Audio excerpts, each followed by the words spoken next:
Hello, today's Pokemon review is on Charmeleon. This is the battle figure by Wicked Cool Toys and it is articulated. I wasn't too excited to be seeing another Charmeleon figure. There's a lot of Charmeleon stuff already out there, but we'll see how this one compares to the others. Now on the back we see the other figures released alongside the Charmeleon, including the Ivysaur, which I've already done a review on. So go and check that video out. And next up I will be doing a review on the Wartortle figure. So if you don't want to miss out on that review, make sure to hit that subscribe button and that notification bell so you never miss out on any of my videos.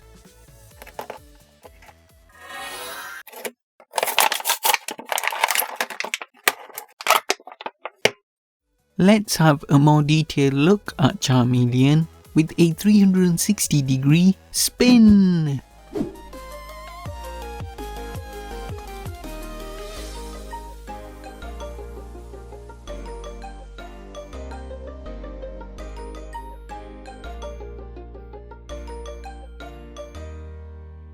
In the next part of this video, I'm going to be going over things like the articulation of Charmeleon, close-ups of the paintwork and the sculpt of the figure, Charmeleon's exact size and dimensions, its comparisons with other Charmeleon figures, and how it looks in the full Charmander evolution line. 5 points of articulation on this figure, so the head does swivel around a full 360 degrees. If you take the head off, you can see the type of joint they've got there. Unfortunate because they could have put a ball joint here, and if they did, we would have had so much more articulation in the head. We could have had that front tilt and side to side tilt as well if it was a ball joint. So instead we have this type of joint which only has the swivel, and the tilt only goes up this much and only goes down about that much, so not a lot of tilt movement. Moving on to the arms also swivel around a full 360 degrees. Same goes for the second arm, and you get the same movement at the hip, so a full 360 degrees at both of the hips. And the tail has no articulation. One thing I found was the figure just falls over unless the feet are flush onto a flat surface. So you have to get it in that exact position in order for the Charmeleon to stand. And it does stand once it is in that position, but that really means that the articulation in the legs are pretty pointless, because unless it's in that position he won't stand. Just a slight little movement from that position and he falls over, or it can lean on its tail, which obviously doesn't look good. I suppose the only thing you can do with the articulation is to get him to do a sitting pose like this.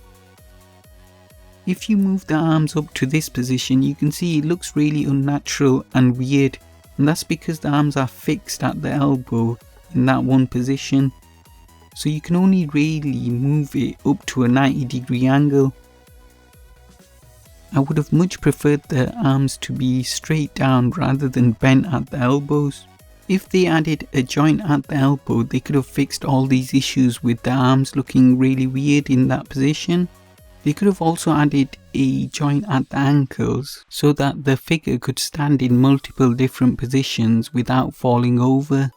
Also, having a ball joint in the head would have given much more diverse movements. So if they decided to put several more articulation points into this figure, it would have made the figure better overall. Paintwork on this figure is okay. I like how they've coloured in the eyes. And you can see that the colour they've used is a vibrant orange to red type colour, which is really nice. You can see underneath here they've got the S4 logo because this is a S4 figure, and the body section is cleanly painted in a nice creamy colour. There was one issue of a paint transfer on the back of one of Charmeleon's arms, and you can see some white paint has transferred from the claws onto the back of the arm. I did try to take this off by rubbing it and scratching it off, but it didn't come off at all. Here's a closer look at that paint blemish. The mould of this figure is pretty decent. You can see they've got an open mouth expression on it. I didn't like the fact that the arms are bent in that fixed position. I don't mind seam lines on a figure if the points are articulated, but they have a seam line around the tail here, even though it's not articulated, so I would have preferred the body and the tail to be one piece rather than two separate pieces stuck together.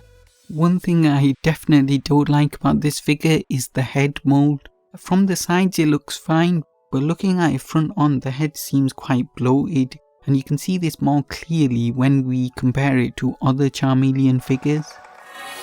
So here's Charmeleon alongside the Pokemon Scale World Charmeleon and the Tommy Charmeleon. Unfortunately, I do not own the Tommy articulated Charmeleon figure, but here's a picture of it side by side. So the major differences between these two is obviously the stance, with the Tommy Charmeleon being at a slight angle, but the Tommy Charmeleon's arms are down and not bent at the elbows, and they pretty much have the same amount of articulation. Apart from the Tommy one, the tail does rotate around. You can see what I mean by how bloated the Charmeleon figure's head is compared to the Tommy one. So the difference between these three, you can see, is the size. The Wicked Cool Toys is the biggest of the three.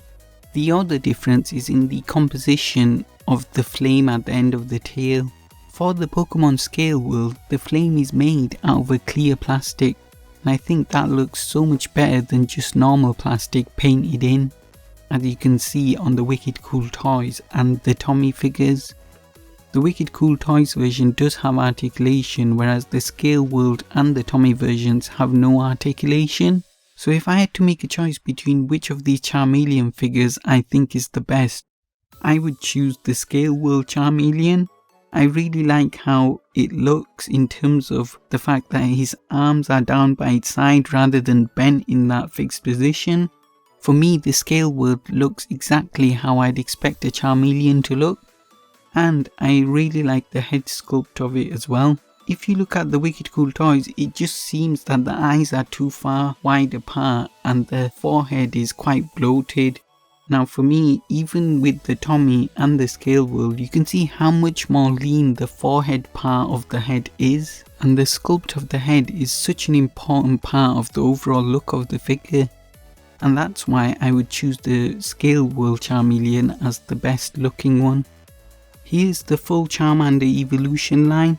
All of these three toys are made by Wicked Cool Toys. The Charmander and the Charmeleon scale pretty well together, but I think the Charizard is a bit too small in terms of scale. If they were to be slightly more accurate, the Charizard would have to be bigger than this.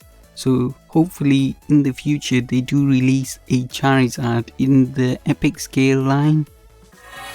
Charmeleon stands at 2 3/4 inches tall and about 2 inches in length and about 2.5 inches from the front to the end of the tail. Now in this section, I like to compare the figure alongside other Pokemon toy lines that I'm collecting. So first up we have the Wicked Cool Toys Gyarados figure, Wicked Cool Toys Venusaur, Wicked Cool Toys Charizard, Wicked Cool Toys Blastoise, Wicked Cool Toys Gengar, Tommy's Snorlax, Tommy Pikachu, SH Figuarts Mewtwo, SH Figuarts Ash Ketchum, Pokemon Scale World Red, and Lily. So that was my overall review of the Charmeleon Battle figure by Wicked Cool Toys. Overall, I'm not too happy with this Charmeleon figure. I think the bloated head takes a lot away from the figure for me. Obviously, how the head looks is such an important part to how the figure looks overall. Like I said, for me, if I had to choose one Charmeleon figure, I would go for the Pokemon Scale World version. Here's Charmeleon alongside the other mid-evolution starter Pokemon, and you can see they all look really nice alongside each other, and they all scale pretty well alongside each other as well. I found that the Ivysaur was the best Ivysaur figure out there. Unfortunately, the Charmeleon isn't as good. Next up, I will be doing a review on the Wartortle figure, so if you don't want to miss out on that review, make sure to hit that subscribe button and that notification bell so you never miss out on any of my videos. If you liked that video, hit the thumbs up, and if you'd like to see more Pokemon toy reviews, hit that subscribe button now. Now go back and watch all my other videos, and I will see you all next time. Bye.